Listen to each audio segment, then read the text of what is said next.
Paul Newman was born Paul Leonard Newman on January 26, 1925 in Shaker Heights into a middle-class family with both Jewish and Catholic heritage.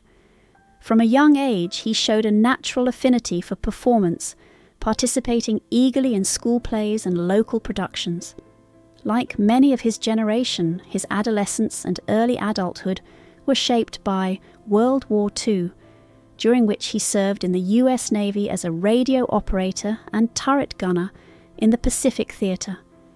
These experiences instilled a sense of discipline, responsibility, and humility that would stay with him throughout his life.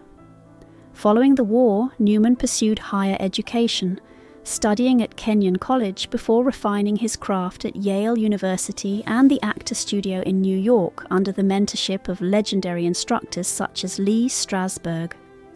These formative years laid the groundwork for a career defined by intensity, authenticity, and versatility in both stage and screen performances.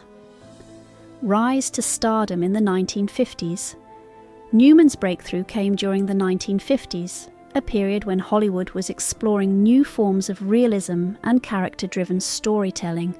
Early films like Somebody Up There Likes Me, where he portrayed boxer Rocky Graziano, showcased his natural charisma, athleticism, and emotional depth. However, it was his performance in Cat on a Hot Tin Roof opposite Elizabeth Taylor that truly established him as a Hollywood heavyweight. Newman became synonymous with the anti-hero archetype, playing characters who were flawed, complex, and magnetic. Films such as The Hustler, Hud, Cool Hand Luke, and Butch Cassidy and the Sundance Kid cemented his reputation as one of the most compelling actors of his generation.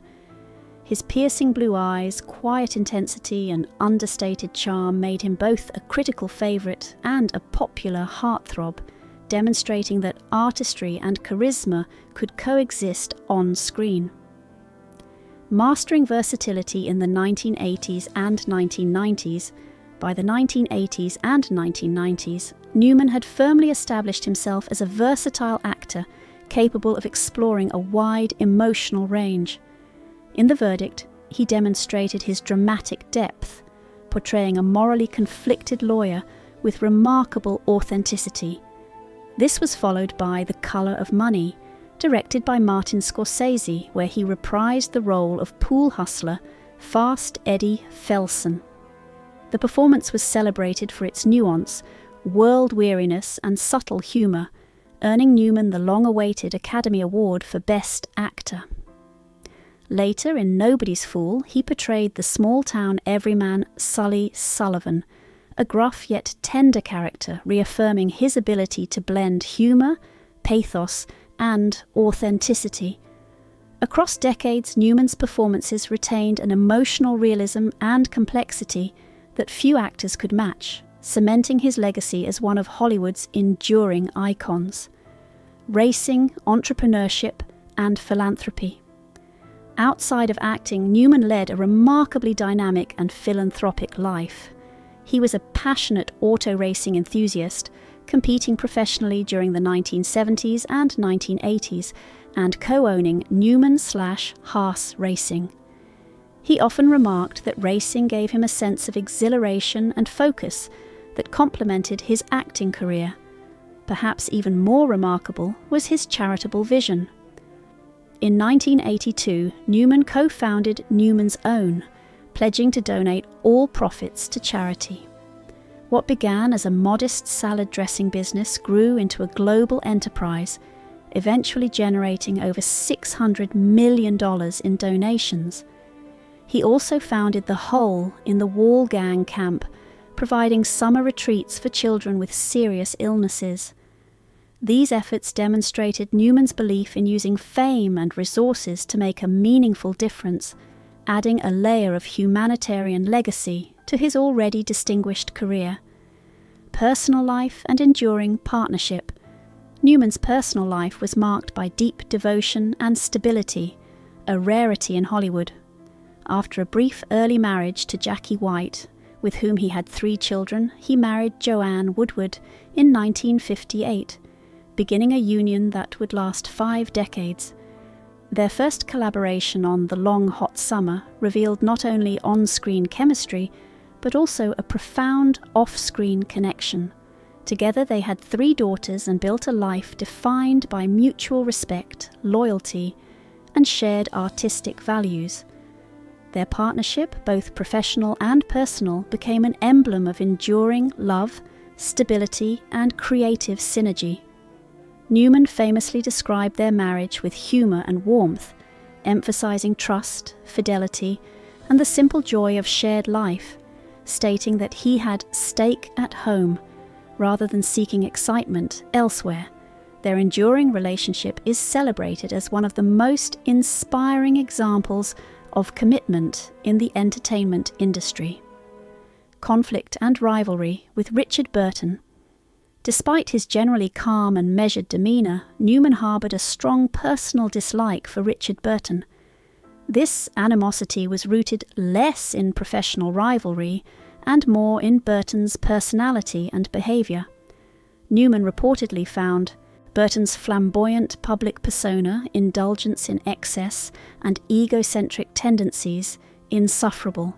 He once said that Burton thrived on chaos and public attention at the expense of others, making him uniquely difficult to respect. Much of this sentiment was intertwined with Burton's turbulent relationship with Elizabeth Taylor, whom Newman admired for her talent, composure, and dignity. Newman viewed the public drama surrounding Taylor and Burton as unnecessary and harmful, deepening his disdain. This personal judgment reflected Newman's broader values. He admired authenticity, integrity, and restraint, qualities he felt Burton lacked, making him one of the few individuals Newman genuinely disliked. Illness and reflection on mortality. In June 2008, it was announced that Newman had been diagnosed with lung cancer, a revelation that shocked fans and colleagues alike.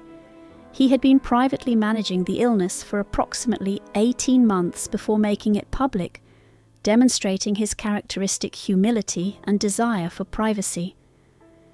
Treatment was administered at the renowned Memorial Sloan Kettering Cancer Center, highlighting his access to world-class care.